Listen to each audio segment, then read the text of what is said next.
Welcome back everyone, Oz here, and today we're looking at some r/am I the asshole. As per usual, I'm going to be reading through the post and giving my opinion, and of course, feel free to give your opinion down below, where everyone, including me, will be free to judge you. Also, use code IZ at checkout with Gamersubs. Woo! I might keep this username censored for this one. Am I the asshole for announcing our pregnancy at my sister's engagement party after she ruined my proposal? This is gonna get petty. I can feel it in my bones. When my girlfriend and I decided to get engaged, we wanted to be a special moment between us. So I made it clear to my family, especially my sister, that I didn't want any grand gestures or interruptions during the proposal. However, during our romantic dinner, just as I was about to pop the question, my sister burst in with a group of friends cheering and causing a scene. I was furious and felt like my special moment had been ruined. My sister brushed off my anger, saying she wanted to celebrate with us, but I couldn't shake off the disappointment. Fast forward to my sister's engagement party, and I couldn't resist the chance to make a statement of my own. During the toast to the happy couple, I announced that my girlfriend and I were expecting our first child. My sister was livid, accused me of stealing her thunder on her special day, but I couldn't help but feel vindicated, especially when our family rallied behind us, excitedly discussing our baby news. While my sister insists I was the asshole for overshadowing her engagement, I can't help but to think back to how she disregarded any of my wishes during my proposal. Oh my god.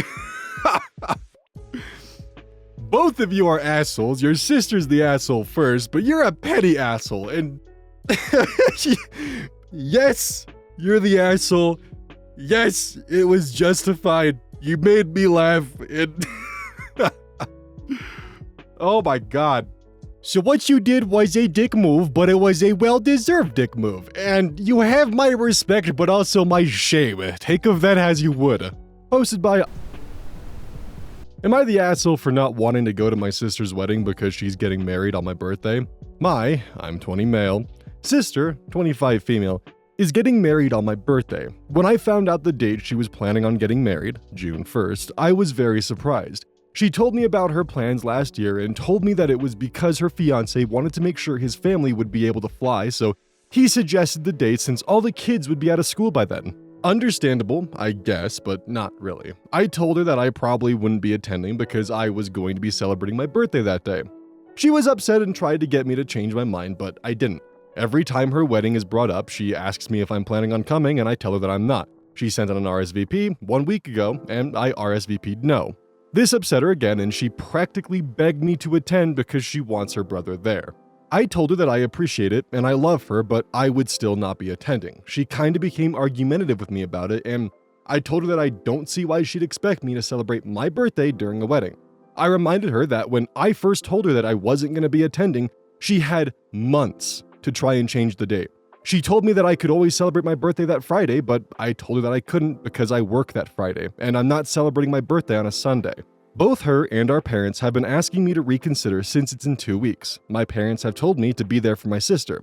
They said a birthday comes every year, but a wedding is only once. But I won't be 21 again, and I personally don't want to spend my birthday during a wedding. But now my birthday is gonna be their anniversary going forward, so I'm not sure how that's gonna work in the future. I honestly feel like they should have just chosen a different fucking date. I know I would have done that for her, but whatever. Am I wrong or just ignorant? Key factors to consider. He did let his sister know way in advance that he wouldn't be attending if it was June 1st on his 21st birthday. Their reasoning for scheduling it for June 1st is that the family would be there and the kids would be out of school. So my question is, why not just schedule it for June 8th? By the sounds of it, they had months to change it by 1 week before they even sent out the RSVPs. I would be very curious for audience input on this because with my personal opinion, he told her, hey, if it's on my birthday, my 21st birthday, which only comes once in a lifetime, I'm not gonna be there. And she persisted with putting it on his 21st birthday, then got mad at him because he wasn't gonna be there. That's my opinion. He gave them plenty of time in advance. If she actually wanted him at her wedding, just why didn't she move it by a week? This one's brought to us by Weekly Medium 9488. Am I the asshole for not wanting to attend my sister's wedding because of her disrespect towards my husband? Hey everyone, I need some unbiased opinions on this situation. I'm a 28-year-old female married to a wonderful husband, Jake, 32 male. We've been together for 5 years, married for 2. My sister, Lily, 26 female, is getting married next month and I'm really torn about attending her wedding. Here's the backstory. Lily has never liked Jake. From the moment I introduced them, she's been cold and dismissive towards him. Jake is a kind and gentle person, always trying to win her over, but she's made it clear she doesn't approve of our relationship. She's made several snide comments about his job, he's a freelance graphic designer and sometimes works odd hours, and even questioned his ability to support me, despite the fact that we're both financially stable and happy with our lives. Things came to a head last month at a family dinner. Lily openly insulted Jake in front of everyone, calling him lazy and saying that I settled for less. My parents didn't intervene, and Jake, being the bigger person, just smiled and excused himself from the table. I was furious and confronted her later, but she brushed it off as just joking. I told her how hurtful her words were and that she owed Jake an apology. She refused, saying she was just looking out for me. When we received her wedding invitation, I couldn't shake the feeling of dread. Jake, bless his heart, said he'd support whatever decision I made, but I know it hurt him deeply. I don't want to go to an event where my husband is disrespected and made to feel unwelcome. I told Lily I might not attend if she didn't apologize to Jake. She accused me of being selfish and trying to ruin her big day. My parents think I should just suck it up and go for the sake of family harmony. They believe that Lily's just stressed with the wedding planning and didn't mean any harm, but I feel like attending without an apology is condoning her behavior towards Jake. Am I the asshole for not wanting to attend my sister's wedding because she refuses to apologize to my husband? Too long didn't read, my sister has always been disrespectful towards my husband and refuses to apologize for her hurtful comments. I'm considering not attending her wedding because of this. Am I the asshole? So, there's a scene from The Office where Pam is going to lunch with Jim's brothers, and Jim's brothers spend the entire time, jokingly, I put this in air quotes, bashing Pam for wanting to be an artist. This gives the same vibes to me. If Jake is not abusive and cares for you as a spouse, then it is none of her business what is going on behind the scenes, and yes, she should apologize to you for how she is treating your husband. That is just bare minimum. If she actually wants you at her wedding, then she should have no problem genuinely fucking apologizing. Faithful Betty. Am I the asshole for getting upset at my boyfriend for liking other girls' posts on Instagram? My boyfriend, Carson, 23 male, is saying I'm a crazy girlfriend for getting mad about this, so I need to figure out who's wrong. Basically, we've been dating for 6 months now, and I've caught him liking a bunch of other girls' thirst traps on IG so many times now. It's like a monthly argument over some new girl he begins crushing over. Anytime he begins following a new random girl, I check her recent posts, and every single one of them he likes. And on top of that, he comments under super revealing photos of them in a bikini with a bunch of heart eye emojis like this. Heart eyes, heart eyes, heart eyes.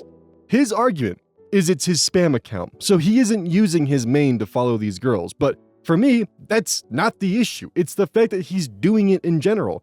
I don't think it's right for a guy to be crushing over some random girl on the internet when he has a girlfriend.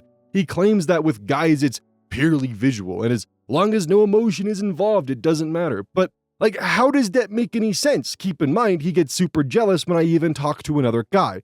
I may be a bit crazy, stalking everyone he follows, but I only started doing that when I caught him the first time. Now, it's like I need to keep tabs on the newest girl.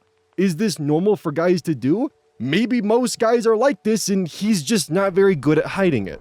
So, 2 things from the get-go. 1, you have expressed that you are uncomfortable with your significant other's behavior and they are continue doing that. That is a red flag. 2, there is also the emotional aspect of this, the fact that if I was in a relationship and my boyfriend or girlfriend were essentially liking other people's thirst traps constantly, that would tell me that they don't find me attractive. And that would definitely hurt quite a bit. So I do think it is valid for you to be upset about the fact that your boyfriend is going around and crushing over random IG girls. Those 2 alone make your concerns valid, but on top of that, and what I think is the biggest red flag and deserves its own section entirely, is that he would get jealous if you were doing this to other guys on Instagram. See, it would be one thing if both of you were thirst trapping over people on IG and would kind of just be a mutual thing, then yeah, you would be in the asshole if you were thirsting over guys and he was thirsting over girls, and you were getting mad at him for thirsting over the girls. But the thing is you're not doing that. A line has been drawn in the relationship and he's not respecting it. Hail Spray 7901. Am I the asshole for not letting my friend move in with me after she was evicted? Hi everyone, I'm a female 22 and I need some advice on a situation with my best friend who's 19 female. We've been friends since middle school and have always been there for each other. Recently, my friend was evicted from her apartment because she couldn't pay rent. She lost her job a few months ago and has been struggling to find a new one. She's been couch surfing at different friends' places, and now she's asked if she can move in with me temporarily.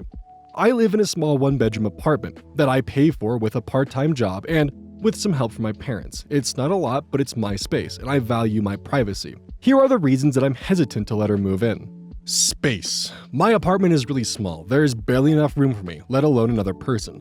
I don't have a couch or an extra bed. She'd have to sleep on the floor or in my bed, which makes me uncomfortable. Financial stability.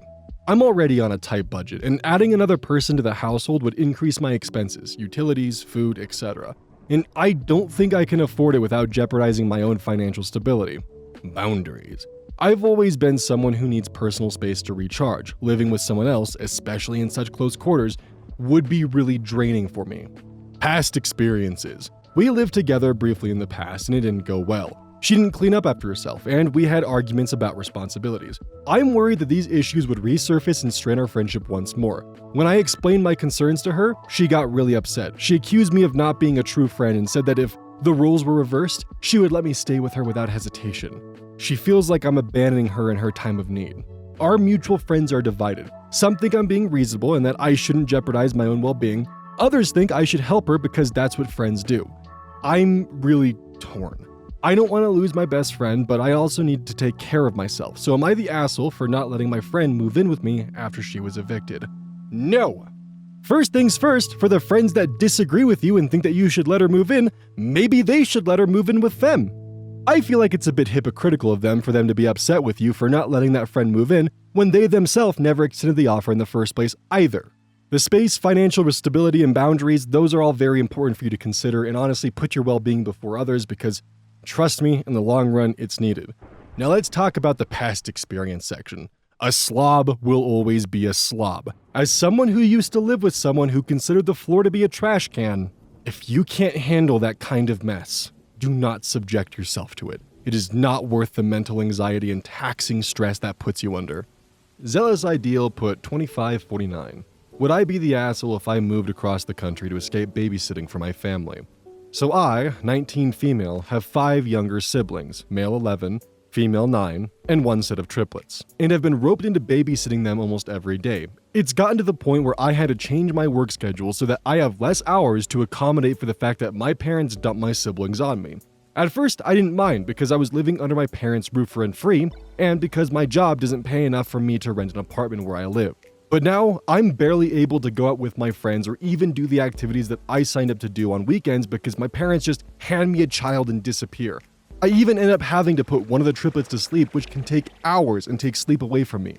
I'm up between 4 to 6 a.m. to help get the triplets ready for daycare, which often ends with one of them having to stay for some reason or another. One of the triplets even calls me Ma and my mom Mama, which my mom hates. I'm trying to go to college, and one of the colleges I applied for is basically across the country, and if I go, my parents would have to deal with how expensive daycare is for 3 babies since both of them work. I've heard my parents complain about it, so I feel a little bad, but I honestly need to escape because I feel exhausted all of the time. Edit, I'm not choosing this college only because it's far from my family. It also has the degree that I want, and I wouldn't have to worry about out-of-state tuition, which is something that I checked before applying. I've tried many times to set boundaries, but my parents just ignore them. In fact, as I'm typing this, I'm putting one of the triplets down for a nap time because my parents decided to leave them with me even though this is my only day off. I couldn't say no because as soon as I got back from a doctor's appointment, my mom walked out the door after complaining about being late to work because of me. This is actually a form of abuse known as parentification. Get the fuck out of there. It is not your responsibility to raise your parents' children. That is not what you signed up for in life. Leave. Go across hell. Move to Europe, for God's sakes. Get the hell away from your parents. Genuinely. If your own mother's upset with her children calling you Ma, then maybe she should step in and do her fucking job. And to be clear, I'm not upset with OP. I'm actually livid with her parents. Parentification can have severe, long-term mental health effects that can cause developmental problems, socialization issues, and as we see here, it puts a massive strain on their day-to-day life. This is child abuse. If I were you, I would up and leave. Go to your college, never come back until your parents learn to respect you and understand that, hey, you've been putting so much fucking work into this, and maybe they should get a taste of it too. And before you leave, because I've seen plenty of stories about this when it comes to parentification and attempting to escape this, get your documents. I've seen stories where someone will leave the house, forget their documents, and their parents threaten them and use their documents as a form of blackmail and leverage. Make sure you get those before you get out. WittyAd2446. Am I the asshole for saying I'm not wearing a black dress to my grandma's funeral? This one has the tag of poo mode activated, which means the commenters are being gross. I, 21 male, am a well-passing trans man. Oh, that makes sense as to whether there's the flare. I'm tall, relatively muscular, short-haired, and just overall guy-looking. My grandma passed away recently and had Alzheimer's for quite some time before she died. She often used to not recognize me or ask my mom where my dead name was when I was right there. She would sometimes say she'd love to see me again, and it was overall painful for the whole family. Before I came out, Gran used to love picking out dresses for me, and afterwards, she moved on to suits. But when she started forgetting stuff, she kept talking about what kind of dresses I like now, what she would get for me, etc. The funeral's next week, and I mentioned that I would probably wear the last suit she got for me, which was black and a vest just for extra blackness. My cousin looked at me like I just said the most ridiculous thing on the planet, and she said, "No, Gran would have wanted to see you in a dress." And how I could disrespect her very wishes on such an occasion, and what an asshole I am for putting my needs over hers when it's her funeral. I didn't quite know how to respond to that, and luckily I was saved by her kids who started making a mess, so she went after them. I, frankly, think she's being fucking ridiculous. I couldn't pass as a girl if I tried anymore, much less fit into one of my old dresses. I think it would be utterly disrespectful if I showed up in a dress. It would look far too ridiculous or comical for a funeral.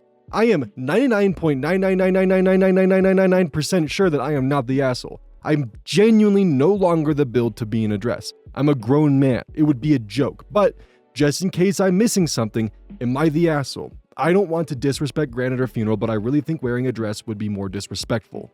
Beyond the issue of you now passing, and it would definitely be comical for a grown man to be wearing a dress, I think it is fundamentally disrespectful to only remember your grandmother as she was with Alzheimer's and not how she was beforehand when she accepted you and bought you a suit. You wearing the suit is you stating at the funeral that you remember how she was, and not how she was in her final moments. You are stating firmly that you remember your grandmother for who she was, and not who she became from a disease that is uncurable. Rock that suit that she picked out for you. It's what your grandmother would have wanted. And I'm back with a glass of wine. I'm trying to have a little bit of fun. I had a long day, so I thought I would kick back with some pink communion wine. This one's brought to us by Interesting Bug 3306. Am I the asshole for not letting my kids travel the country by van with their mother and her boyfriend? My ex, Marcia, has always been a bit of a free spirit and a hippie. We divorced due to what we wanted out of life changing from when we were initially married. She then began dating Paul, and they've been together for 5 years. Our kids are now 14 and 12, and I never had a problem with Paul. He's a lot like Marcia, and he makes her happy. Plus, the kids seem to like him. Marcia and I used to split custody 50-50. Then, a year ago, out of nowhere, Marcia told me that she and Paul wanted to travel the country in a renovated van. I guess Paul is a huge fan of the van life culture on social media. She wanted me to give permission for her to bring the kids and let them be homeschooled for a year. I could fly out to see the kids a few times, or she'd fly them back. We had the homeschool debate when our oldest was younger, and I had always been against it. I did not feel either of us were equipped to educate the kids in that manner. I still don't feel we are. Not to mention, by this point, the kids love their school, and more importantly, I didn't want to not see them for months at a time. I refused to sign off on this. The kids didn't want to go either. This might be the wine talking, but you're already in the clear, my dude. Because our custody agreement says we both have to approve trips out of state for the kids, the judge declined her request. Marcia decided to go anyway. She willingly gave me sole custody. The plan was to fly the kids out to wherever they were a few times a year. The kids went a total of 2 times around holidays, but they were miserable. Marcia said they shouldn't come again. I listened and validated my kids' feelings, but never trash-talked their mother. She and Paul returned in January. The kids also heavily resent Marcia for leaving. I have them in therapy, but they don't want to attend therapy with her. Their therapist backs this up and says as long as they continue their personal sessions, That's fine. Marcia tried to take me to court for our old agreement, but the judge said because she had no job, no stable housing, they live out of a van, and barely saw her kids for a year, she can only have partial custody. The judge also says they're old enough to decide if they go or not. Most of the time, they don't. When they didn't see her for Mother's Day, Marcia called me in tears. She said none of this would have happened if I just signed off on them going. She said we could have talked them into it. I said she made her choice. She decided living in a van and seeing the country was more interesting than seeing her kids for a year. I pointed out that she could have chosen to do it for the summer and the kids may have agreed then, but even if they didn't, they probably wouldn't resent her. But no, she left for an entire year and broke their hearts. This made her cry more. I'm pretty close with my ex-mother-in-law, and she says I should have let the kids go or tried to convince them to go at the very least. And she said I was needlessly cruel to Marcia on Mother's Day. Am I the asshole? Fundamentally, full stop, no. She is actually the asshole in this situation because she was willing to abandon her children to go cross-country and shack up with Paul in a fucking van. The kids were miserable in the van when they visited. They would not have been happy if they were taken out of a school that they loved to be homeschooled in a van down by the river in dealing with this. And this hurts because I grew up in a divorced family. All right, when I was 4 years old, my mother and father divorced, so custody battles were just part of the norm. And it sounds like initially they had a pretty good deal signed off and an understanding of the 50-50 agreement. That's pretty good. That's pretty cool. That's pretty healthy. But for her just to vanish and go cross-country in a van and abandon her children, yeah, they're gonna resent you. You abandon them. There is no level of convincing. You're just trying to blame other people for your own actions. I'm sorry, but this is on you, Marcia. And goddamn, this poor guy has been thoroughly gaslit to go to Reddit wondering, am I the asshole for not letting my ex-wife take my kids out of school, homeschool them, make them live out of a van, and drive cross-country for an entire year when they didn't want to in the first place? And then his mother-in-law gets involved because the children are upset with their mother for leaving. This poor man! Hey, welcome to the outro. Don't forget this whole thing is basically brought to you by GamerSupps. If you like caffeine, then I can't recommend GamerSupps enough. Use code OZ at checkout to support the channel. And I do actually use this product. It's replaced all other sources of caffeine for me because I feel good. It doesn't have any of that extra stuff that a pre-workout blend might have. It's with a couple of the extra things to make it so you don't crash as hard. It's good. I like it. Personally, if you really want a good flavor, try the Soda Pressing Pear or even the Dragon Fruit Punch. Those two are my personal favorites right now.